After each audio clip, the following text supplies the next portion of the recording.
All right, in this video, we're going to be looking at graphing. I'm going to put a note on Google. You can skip this word problem. Um, don't worry about that one, but we're going to focus on graphing. So basically, we're going to graph one of these rows at a time. So right now, I'm just literally just going to focus on this top part. I don't care about the bottom guy. It doesn't exist until we finish the top. I mean, it doesn't matter what order you do it, but they're called piecewise functions because you got multiple pieces. We're going to do one piece at a time. So the first thing you want to do is take the number in this inequality. So far, we've only seen with a single number. I'll maybe show you one that's a little, if you have two numbers, but you're going to plug in -2 into this function. So we're going to just plug that in for our xy. So x is -2. We're going to plug that into the x plus 2. So we plug that in, that would be -2 plus 2. Well, if you look at that, that equals 0.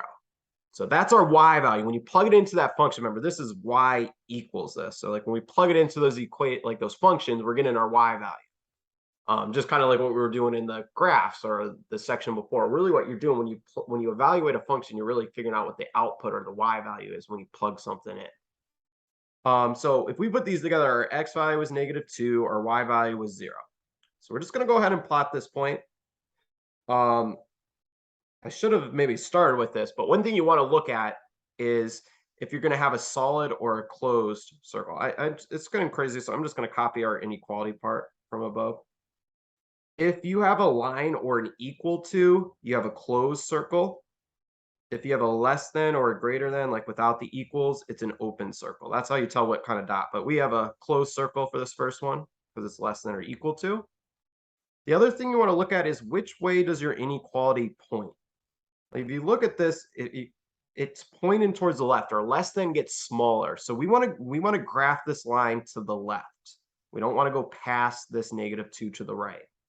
Like, because you kind of look like, you see kind of points and makes an arrow, but less than, if it helps, goes left. A greater than goes right. Like you want to go to the right of that dot. So how do we go to the left of this dot we plotted? Well, you want to look at this equation, and really these are going to be linear lines, most of these. You're going to want to look at the slope. So that's just x, or 1/1. But I don't want to go up one, right one, because remember, we don't want to go, we want to go left. I want it right. We want to go left based on our inequality. So I don't want to like put a dot up here and go this way. I want to go the opposite way. So remember, with slopes, you can always do the opposite. If we're supposed to go up one, right one, just do the reverse. Go down one, left one. If you want to do another point, you can. Down one, left one. But from that dot, we're just going to go left.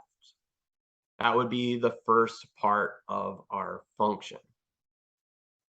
So if you want to take a sec, if you need something, I'm going to kind of erase what I have so we can kind of do the next piece, just because it's a little bit of a mess right now. Actually, I can keep that stuff. All right, so now we're going to look at the bottom piece. So now we're looking down here. So first thing, actually, maybe should have started. Let's just actually figure out what kind of dot are we going to use and which way are we shaded. Well, since this one doesn't have an equal sign, like you look at our inequality, it's just greater than by itself. It's going to be an open circle. And if you look, it's pointing towards the right, or greater than goes towards the right. So when we get our line, we want to have an open circle, and we want to go to the right of that dot, or that open circle. So to do that, very similar, we're going to plug in the number they gave us in this inequality. Like we're also plugging in -2, but we're using this function this time. So we'd have -2 plus 3, that would be +1. What's going on with my iPad? There it goes. So we would have -2, 1. That's where our open circle is going to go. So -2, 1, just draw like an open circle. And now we want to go towards the right. So we don't really have to be too clever with our slope. Like this slope is really -1/1. So from that open circle, we're just going to go down one, right one. So we want to go to the right. And if you want to keep doing it, down one, right one. Do as many points as you want, knock yourself out, but connect it. That would be our piecewise function. We graph one piece at a time. Give the second one a try. One suggestion, like one thing, because we didn't get a chance to do it in our notes today. For this one, there's not, this one's that you might be like, what the heck do I do with just that -1? That's actually easier to an extent. So they're telling you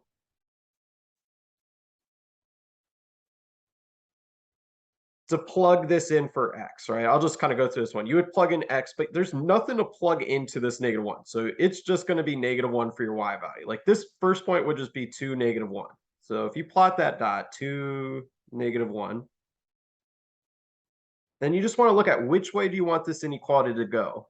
It's going to go towards the right. So you're just going to have a horizontal line because we really have Y equals -1. I don't know if you remember, Y equals a number is a horizontal line. Like Y equals 5 would just be up 5 and flat. Like Y equals -6 would be down at -6 and just like a horizontal line. So just it's honestly easier that like you don't have to worry about the slope, but this would be the bottom piece if that helps. But I'm sure there'll be some questions about that tomorrow. We probably need to touch on those. All right, so graphing piecewise functions is a little more difficult. But if you get how to get your first point and just understand which direction you're trying to go, I think you'll have a decent time with these, like once you kind of get some practice. So see if you can finish up that right problem. But graphing is, I expect to be like, we just didn't get enough time to do that second example in class. So good luck, but let me know if you have questions.